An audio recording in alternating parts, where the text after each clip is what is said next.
Vous êtes branchés sur la radio Campus Unikin, la radio du savoir, sur 107.6 MHz, votre radio.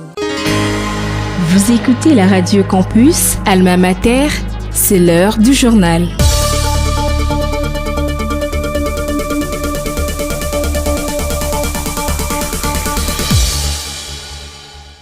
Merci de rester fidèle à votre radio campus Alma Mater. Nous émettons sur la 107.6 MHz. Au sommaire de ce journal, les sanctions de l'Union européenne constituent la première étape dans la lutte contre le pillage des richesses minières par le Rwanda. Le gouvernement de la République démocratique du Congo a accueilli favorablement l'imposition de nouvelles sanctions de l'Union européenne. Vous suivez les détails dans ce journal. L'Association des commissions électorales d'Afrique centrale à l'unanimité ont désigné Denis Kadima Kazali, président de la future Association des commissions électorales de l'Afrique centrale. Vous suivez les détails dans ce journal. Le bâtisseur de la nation ex-Kuluna actuellement en stage professionnel, les unités contribuent à des projets essentiels, notamment la construction de l'arène de Kinshasa. Vous suivez les détails dans ce journal. À la présentation de ce journal, Jonathan Kachama.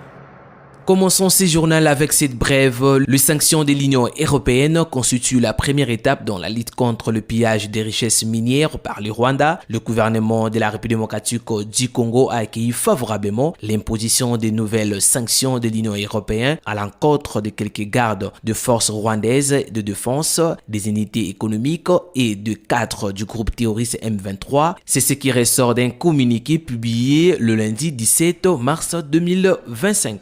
L'ambassadeur de l'Union européenne exprime la solidarité de l'Union européenne envers la République démocratique du Congo, en particulier pour les populations touchées du Nord Kivu. Il plaide également en faveur de la résolution 2773, soulignant la nécessité d'un renforcement du mandat de la MONUSCO pour mieux répondre aux défis sécuritaires et humanitaires de la région. On l'écoute, l'ambassadeur de l'Union européenne, Nicolas Martinez. C'est montrer la solidarité de l'Union européenne avec la souffrance de la population du Nord Kivu et notre appui au gouvernement de la République démocratique du Congo et au gouvernement du Nord Kivu en faveur de chercher la fin de cette agression, la paix et la stabilité dans votre. Après, évidemment, il y a beaucoup de choses qu'on a pu échanger lors de nos rencontres en parlant sur la situation actuelle. Donc, Monsieur le gouverneur et les députés provinciaux m'ont expliqué leur vision de la situation. Et une chose qui est très importante pour nous, depuis Kinshasa, pour pouvoir bien briefer nos autorités, bien briefer mes collègues européens. Et après, j'ai eu l'occasion de parler sur les activités que l'Union européenne mène actuellement au Nord Kivu en termes d'aide humanitaire, en termes de développement et aussi en termes de pression internationale pour mettre en œuvre la résolution du Conseil de sécurité des Nations Unies et pouvoir arriver à une paix juste et équitable. Je pense que la population du Nord Kivu connaît l'engagement de l'Union européenne dans plusieurs volets en service de cette population. Ils peuvent s'attendre certainement à cette proximité par rapport à leur souffrance et à tout notre engagement pour pouvoir, dans la mesure du possible, épauler les efforts du gouvernement en leur faveur. Vous savez, dans cette situation, c'est très important d'être précis. Il n'y a pas un accord entre l'Union européenne et le Rwanda. Il n'y a pas un accord pour acheter les minerais rwandais de la part de l'Union européenne. Il y a eu, en février de l'année dernière, ce que l'on a signé, qui s'appelle un protocole d'entente. Le protocole d'entente n'est pas un engagement juridique, c'est une déclaration de volonté. D'ailleurs, 6 mois avant, on l'avait signé avec d'autres pays africains, notamment la République démocratique du Congo, la Namibie et la Zambie et d'autres pays. Donc, c'est une manière de montrer, écoutez, on veut travailler, discuter, dialoguer avec vous dans ces domaines. Dans le cas des protocoles d'entente avec le Rwanda, ce qui était dans ces protocoles d'entente parlait de transparence et traçabilité. Pas d'achat de minerais. Transparence et traçabilité. Tout ce qu'on puisse faire pour pousser le Rwanda à être plus transparent et que le minerai qu'ils exportent puisse avoir une traçabilité plus définie, ça serait en faveur de la RDC. Vous venez de suivre l'ambassadeur de l'Union européenne, Nicolas Martinez.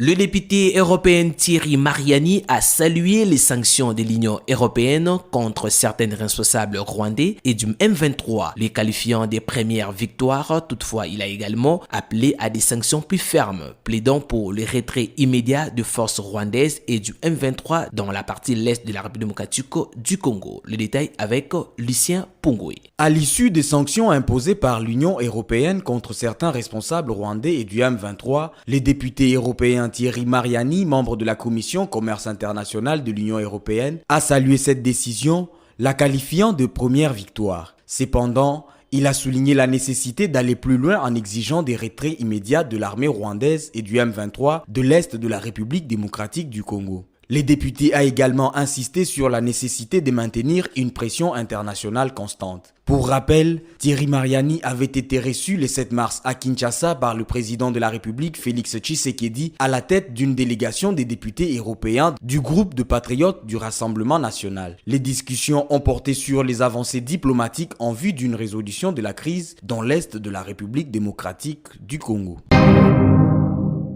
L'Association des commissions électorales d'Afrique centrale a l'unanimité en désigné Denis Kadima comme président de la future Association des commissions électorales d'Afrique centrale, afin de renforcer la coopération régionale et promouvoir de bonnes pratiques électorales en mettant particulièrement l'accent sur la transparence et l'exclusivité de scrutin en Afrique centrale. Le lieutenant-général Jean-Pierre Kassongo Kabui, commandant du service national, a salué l'engagement de des unités spéciaux d'ex-Kuluna, désormais transformées en bâtisseurs de la nation. Actuellement en stage professionnel, ces unités contribuent à des projets essentiels, notamment la construction de l'arène de Kinshasa et la réhabilitation de l'hôpital général de Kitambo. On l'écoute à cet effet le lieutenant-général Jean-Pierre Kassongo Kabui. Nous avions voulu profiter de leur expertise pour former nos bâtisseurs dans ces filières-là, à savoir la maçonnerie, la plomberie, l'électricité, la peinture, tout ce qui va avec. Et aujourd'hui, eux-mêmes d'abord sont fiers d'avoir ces enfants qui sont... C'est le début en fait, parce qu'ils ont pris quand même le temps de tout préparer et c'est maintenant le début de cette professionnalisation. Le sentiment qui m'anime, c'est aussi un sentiment de joie parce que ces enfants, vous l'avez remarqué, ils sont très disciplinés. C'est comme ça que plusieurs personnes parfois hésitent et doutent même que ces enfants soient ceux qu'on appelait autrefois des Kuluna. Ce sont des enfants qui ont été pris de force à un moment donné par la police qui les a confiés au service national. Mais aujourd'hui, ils sont là, libres, en train de travailler parce qu'ils ont subi la transformation à Kanyamaka CC au service national. Et ils sont fiers d'être bâtisseurs de la nation. Ils sont fiers de se professionnaliser et de demeurer au service de la nation. L'ambassadeur de la République populaire de Chine en République démocratique du Congo, Zhao Bing, a inauguré l'Institut Confucius de l'Université de Kinshasa le 17 mars 2025. Cet institut permettra d'apprendre le mandarin et la culture chinoise. On écoute l'ambassadeur de la Chine, Zhao Bing. C'est pour moi un grand plaisir d'assister à l'inauguration du Centre Confucius à l'Université de Kinshasa. La langue chinoise, symbole d'une civilisation chaque fois millénaire et de sagesse profonde, mondialement reconnue, est l'une des langues officielles des Nations Unies et la langue la plus parlée sur cette planète. Avec l'émergence de la Chine sur l'échiquier international, bien connaître ce miracle d'Extrême-Orient est devenu indispensable pour de nombreuses personnes. L'engouement pour la langue chinoise ne cesse de croître et le rôle de cette langue devient de plus en plus important. Jusqu'en 2024, près de 200 pays et régions du monde ont lancé des programmes d'éducation de la langue chinoise, parmi lesquels 85 ont intégré cette langue dans leurs systèmes éducatifs nationaux. Et le nombre d'apprentis et de pratiquants de la langue chinoise en dehors de la Chine avoisine 200 millions de personnes. À partir de 2011, les Nations Unies ont désigné le 20 avril de chaque année comme journée mondiale de la langue chinoise. Ainsi, l'inauguration de ce centre Confucius, organisé à l'approche de cette journée commémorative, volontairement par l'Université de Kinshasa et l'Institut Confucius, est, je le trouve, particulièrement pertinent et significatif. J'espère que tous les étudiants de l'université de Kinshasa qui choisissent d'apprendre le chinois pourront bien utiliser la clé de la langue pour ouvrir la porte de la découverte de la Chine et de sa culture, que vous devinez des contributeurs à l'amitié sino-congolaise et au co-développement de nos deux pays. Le recteur de l'université de Kinshasa, le professeur Jean-Marie Kayembe Toumba, invite la communauté universitaire à s'inscrire massivement à ces centres. On l'écoute. J'invite nos étudiants à s'inscrire massivement à cette école de la langue chinoise. Les raisons sont multiples, mais j'en épingle particulièrement une, c'est la population la plus populeuse au monde. Et la Chine est aujourd'hui le premier partenaire économique de notre pays. Il est important qu'en termes de débouchés, en termes de formation, nous puissions aussi essayer le modèle chinois, ayant jusqu'aujourd'hui essayé surtout le modèle occidental avec les résultats que nous avons. Mais nous devons découvrir autre chose et pourquoi pas impulser un développement beaucoup plus rapide de notre pays. Donc c'est avec beaucoup de joie que nous accueillons le lancement de l'enseignement du mandarin sur le site de l'université de Kinshasa. Elle nous accompagne déjà chaque année avec des bourses particulières, la bourse Milan pour les jeunes filles méritantes. Nous sommes là sur la voie de la résolution de la question du genre. En Chine, les écoles d'ingénieurs sont les plus populaires. Nous pensons qu'aussi notre pays, pour se développer correctement, devrait asseoir vraiment ses capacités, son expertise sur la formation d'ingénieurs dans les différents domaines de la vie industrielle de notre pays. Le doyen de la faculté des lettres et sciences humaines, le professeur Eugène Bitende Ntotila, s'est dit satisfait de cette coopération entre l'université de Kinshasa et la Chine. Nous sommes donc très reconnaissants à l'endroit de la diplomatie de notre recteur qui a noué des contacts importants, nous permettant ainsi d'être l'hôte de cette grande opportunité qu'est la construction et l'établissement de l'Institut Confucius au sein de la faculté des lettres. Cette faculté est honorée dans la mesure où, à travers cet institut, elle va concourir à la coopération culturelle entre la Chine et la République démocratique du Congo. Je pense qu'à travers cette coopération, et surtout à travers l'apprentissage de la langue, qui est le véhicule de la culture, quand nous allons apprendre la langue de ces peuples travailleurs, nous allons aussi développer cette compétence, cette attitude, cet effort à vouloir travailler.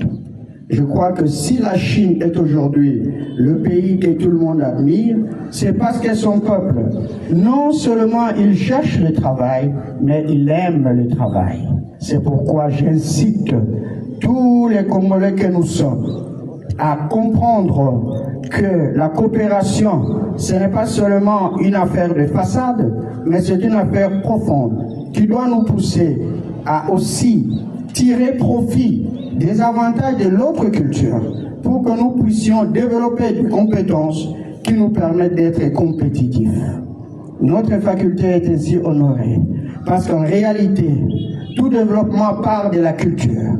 Et si, culturellement, nous sommes ancrés, notre esprit est profondément ancré dans le sens du travail, nous allons véritablement transformer notre société. Vous l'avez compris, c'est la fin de ce journal présenté par Jonathan Kachama. Je vous rappelle le principal titre. Les sanctions de l'Union européenne constituent la première étape dans la lutte contre le pillage des richesses minières par le Rwanda. Le gouvernement de la République démocratique du Congo a accueilli favorablement l'imposition de nouvelles sanctions de l'Union européenne. Vous avez suivi les détails dans ce journal.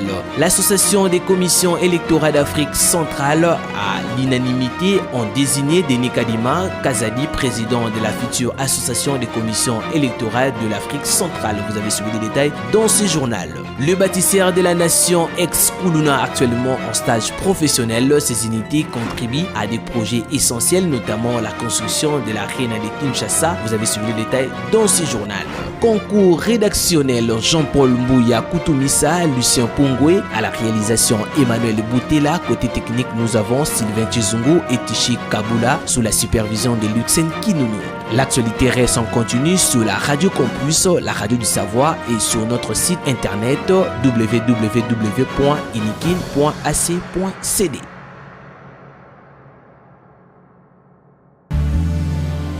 Vous êtes branchés sur la Radio Campus Unikin, la radio du savoir, sur 107.6 MHz, votre radio.